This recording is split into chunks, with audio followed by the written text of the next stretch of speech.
Olá e bem-vindos ao curso de Redes de Computadores 1. Meu nome é Célia, esse é o capítulo 4, seção 4.5, parte 2, onde vamos falar sobre os algoritmos de roteamento baseados em vetor de distância.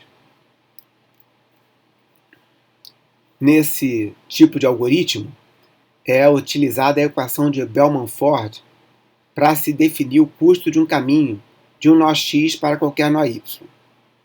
Basicamente, a gente vai ver que a distância de x para y, ou o custo do caminho de x até y, vai ser o mínimo entre o custo de x até um nó v, mais a distância onde v é um vizinho de x, e a distância de v até y. Para todos os vizinhos v de x, a equação calcula esse custo e pega o mínimo, o vizinho v que tem o mínimo custo total dessa equação, o custo de chegar até o vizinho mais o custo do vizinho até o destino. Essa é a equação principal do algoritmo de Bellman-Ford e do algoritmo de vetor de distância, que a gente vai ver como funciona. Ele faz com que o nó U conheça a distância até o nó Z através dos seus vizinhos. Então, imagine que nesse caso, o nó U tem três vizinhos, x, v e w. Então, v, x e w. Imagine que ele tenha recebido essa informação dos seus vizinhos. Os seus vizinhos, então, enviaram um vetor de distâncias, dizendo a distância de v para z é 5. V falou isso, que a distância dele para z é 5. X falou que a distância dele para z é 3. E W falou que a distância dele para Z também é 3. Aqui. Bom, a equação de Bellman-Ford, então, vai pegar o mínimo entre essas três equações. O custo de U para chegar em V, 2, mais a distância de V até Z, que foi dada pelo vetor de distância, que cada vizinho forma para os seus vizinhos esse vetor de distância. Foi 5, então eu tenho 2 mais 5 aqui. A distância até x é 1 e a distância de x para z é 3. 1 mais 3. E a distância até w é 5. E a distância de w para z aqui diz 3. Então, 5 mais 3. Então, eu tenho 2 mais 5, 1 mais 3, 5 mais 3. O mínimo é 1 mais 3, que é 4. Então, a distância de u para z passou a ser 4 através de x. Então, o nó que alcança o mínimo, que é o nó x, é o próximo salto, né? E é ele que vai, então, ser colocado na tabela de encaminhamento. Então, se U quiser chegar até Z, ele vai chegar até Z através de X com custo 4. Observa que nessa abordagem, U só recebe informações dos seus vizinhos diretos, com as distâncias deles para qualquer destino da rede. E isso vai sendo atualizado de forma iterativa, né? E a cada iteração ele é recalculado, até o momento que não haja mais mudanças. O não tem, deixar bem claro que o não tem a visão completa da topologia. O só conhece a sua visão local, que são os seus próprios vizinhos, no caso aqui x, v e w, e os custos para esses vizinhos, 1, 2 e 5. É a única coisa que o conhece. E o recebe de informação dos seus vizinhos, o x, v e w, esses vetores de distância, indicando a distância do vizinho até qualquer destino da rede. Bom, então dxy é a estimativa de menor custo, né, do caminho de x até y. No caso de vizinhos diretos, o nó x tem o custo xv, para um vizinho v, e x mantém em sua memória tanto o seu vetor de distâncias, dx, que é a distância de x para qualquer vizinho, para qualquer nó da rede, mas também mantém o vetor de distância dos seus vizinhos. Tá? Então, dos vizinhos v de x, o nó x vai manter em memória os seus vetores de distância também. Vamos ver, então, um exemplo em breve. E aí, com isso, de tempos em tempos, essa estimativa do vetor de distância do nó x para qualquer vizinho ela é enviada para os seus vizinhos e cada vizinho recalcula a sua distância. É feito de forma assíncrona, ou seja, cada vizinho pode enviar seu vetor de distâncias a qualquer momento. E eles atualizam, conforme já falamos, a equação de Bell-Montfort. Eventualmente, né, essa distância converge para a distância mínima e aí o algoritmo para. Né? Quando um nó percebe uma mudança no custo do seu enlace local ou recebe uma mensagem do vizinho, ele recalcula suas distâncias. E aí, se houver uma mudança no seu vetor de distância, ele envia então imediatamente o novo vetor de distâncias aos seus vizinhos. Tá? Então ele notifica os vizinhos toda vez que há uma mudança no vetor de distâncias do nó para qualquer destino da rede. Ok? Bom, então aqui temos um exemplo. Numa situação inicial, o nó X só conhece os enlaços locais para Y e Z, então esse aqui é o vetor de distâncias do nó X. Os vetores de distâncias dos nós Y e Z ainda não foram recebidos, mas cada um deles sabe o seu próprio vetor de distância, porque é o custo de Y para X, de Y para Y, de Y para Z. Okay? E todos eles, então, transmitem o seu vetor de distância para os seus vizinhos. Então, X vai transmitir para Y e Z, Y vai transmitir para X e Z, e Z vai transmitir para X e Y. Ao receber os vetores de distância, eles colocam os vetores de distância em memória e recalculam o seu próprio. Então, por exemplo, a distância de X para Y, que antes era 2, passou a ser agora o mínimo entre chegar até Y, que é 2, mais o custo de chegar a Y, que é 2, né? Ou chegar até Z, que é 7, mais o custo de Z para Y.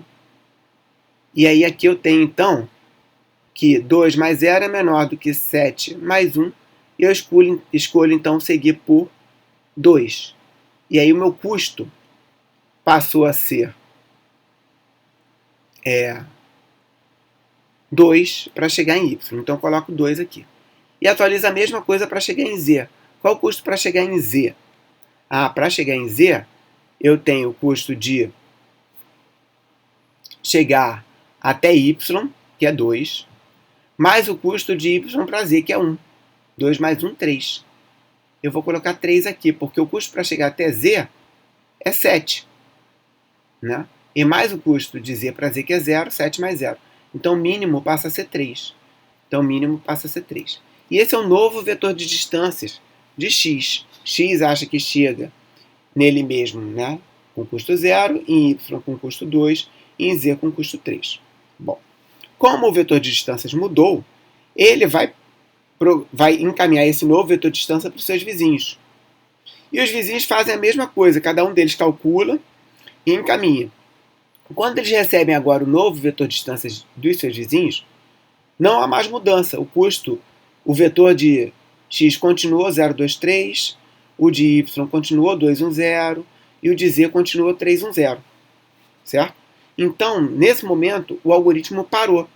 E aí, só periodicamente que eles reenviam uma atualização do vetor de distância, ou quando eles percebem uma mudança no custo do seu enlace local, ou quando eles recebem uma mensagem de um nó vizinho. Ok? Bom, quando há uma mudança, os nós que percebem a mudança vão encaminhar essa mudança para os seus vizinhos. Né? Então, Y vai dizer para Z que o custo dele para chegar em X, que antes era 4, passou a ser 1. Beleza. Z antes tinha um custo para chegar em X que era de 5, que era 1 mais 4, era 5. Quando ele recebe esse custo 1, passa a ser agora 1 mais 1, 2. Então Z vai atualizar esse custo em 2. E como o custo dele mudou, ele vai também encaminhar para os seus vizinhos. E aí, Y, que antes tinha um custo de 1 para chegar em X, vai continuar com o custo de 1, porque 1 mais 2, né, que seria o custo de Z para chegar em X, e para chegar em Z eu tenho 1 mais 2 daria 3, então através de Z, o custo é 3, que eu mando para y para z, z para y para x. E diretamente o custo é 1. Então, nesse momento, quando y recebe o vetor de z, o vetor de distância dele não muda mais. E aí o algoritmo para. Então, no algoritmo de vetor de distância, é conhecido que essas boas notícias, ou seja, quando o custo de um enlace reduz, elas propagam rapidamente e o algoritmo converge rapidamente. Porém, existe um problema conhecido no algoritmo de vetor de distância, que é o problema conhecido como contagem até o infinito. E ele ocorre quando o custo de um enlace ele aumenta muito. Então, quando ocorre uma má notícia. Então, por exemplo, digamos que agora o custo de y para x aumentou e passou de 4 para 60. Por quê? Não vem ao caso aqui, mas passou de 4 para 60. Bom, y vai falar para os vizinhos, né, que o custo dele para chegar em x aumentou para 60. Bom, z fala para y que o custo de z para chegar em y antes era 5. Então, y imagina, tem um caminho para chegar em x através de z com custo 5.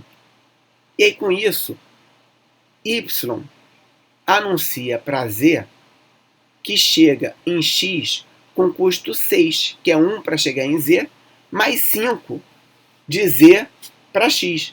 Observa que no algoritmo de vetor de distância, no vetor de distância não tem um caminho que chega. Então, y não sabe que z chega em x através dele, né?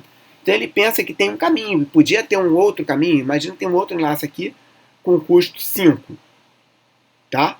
Z ia dizer para y que chega em x com custo 5. Né?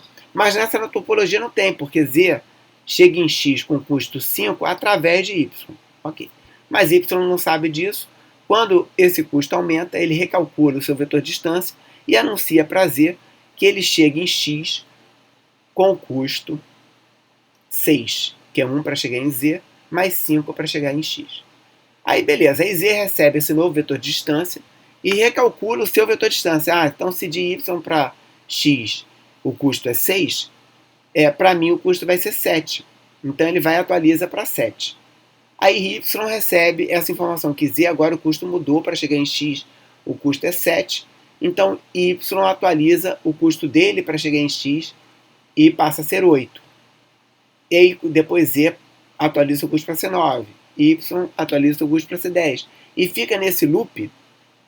E é de fato um loop de mensagens de controle, de topologia, que são transmitidas a cada iteração. Então, é bem lento, né, esse processo. Com os novos vetores de distância de y para z e de z para x, de y para x e de z para x, que são transmitidos aqui nesse enlace e que vão atualizando esse vetor de distância a cada iteração.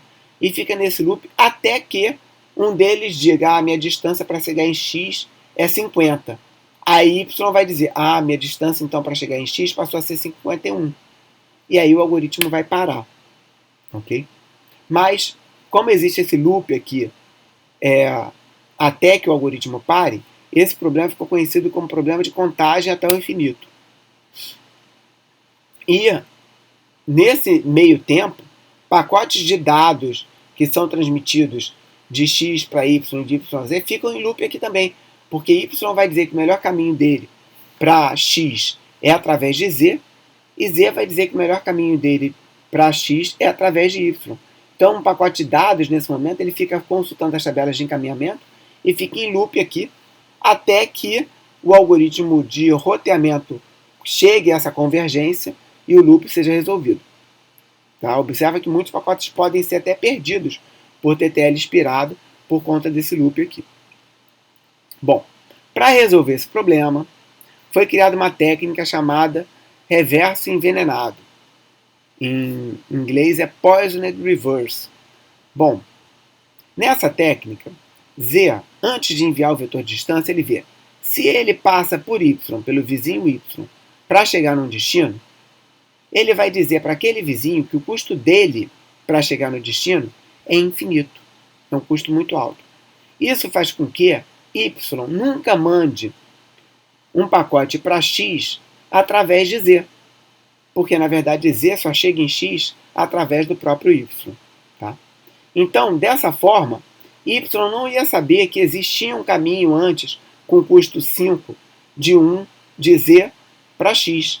E aí, quando esse custo aqui aumenta para 60, Y fala, o meu custo agora para X é 60. Aí Z fala, o meu custo para X é 50. E aí Y então converte, então meu custo para X. Por que Z vai falar que o custo para X passou a ser 50 e não infinito, como era antes? Porque não passa mais por Y. Passava por Y antes quando o custo era 5. Mas quando o custo passou a ser 50, é esse caminho direto. Então ele avisa ao vizinho Y, olha, o meu custo que era infinito passou a ser 50. Aí Y atualiza o custo dele para 51 e o algoritmo para. E isso resolve parcialmente o problema de contagem ao infinito. E aqui o autor deixa uma pergunta, se resolve completamente, a resposta é que não. Em topologias mais complexas que tenham caminhos alternativos, esse problema não é plenamente resolvido por essa técnica do reverso envenenado. Ok? Bom, é isso em termos de vetor de distância. Em termos de complexidade, ambos os algoritmos são custosos. O algoritmo de estado de enlace, aqui é LS de link state, com N nós e E enlaces, ele tem da ordem de N vezes E mensagens, que são propagadas pela rede. O vetor de distância propaga menos mensagens por vez, mas pode ser que tenha que fazer muitas iterações, né? Pode ter um tempo de convergência muito longo para propagar o vetor de distância pela rede toda. Em termos de velocidade de convergência, o algoritmo de estado de enlace, ele é um algoritmo que tem custo de ordem de n ao quadrado, mas ele roda em memória. Enquanto que o algoritmo de vetor de distância pode ter loops de roteamento, pode ter um problema de contagem infinito e pode ter um tempo de convergência longo, porque ele de fato tem que transmitir mensagens entre os nós vizinhos até que o algoritmo chegue numa convergência. Em termos de robustez, ou seja, se um roteador tiver com defeito e calcular errado o custo de enlace, o que vai acontecer é que aquela visão da topologia ela é propagada para a rede toda e todos os nós vão colocar aquele enlace com custo errado na sua memória e vão recalcular as rotas. Né? Então pode ser que isso tenha impacto apenas nas rotas locais e não um impacto grande. Agora, se for no vetor de distância, um custo errado ele é acumulado com os custos de todos os enlaces de caminhos que usem aquele enlace. Então, todos os caminhos que vão usar aquele enlace vão ter o custo incorreto também. Então, é um erro que pode se propagar pela rede. Ok? Bom, gente, com isso a gente viu o algoritmo de vetor de distâncias. Na próxima parte, vamos ver o algoritmo de roteamento hierárquico.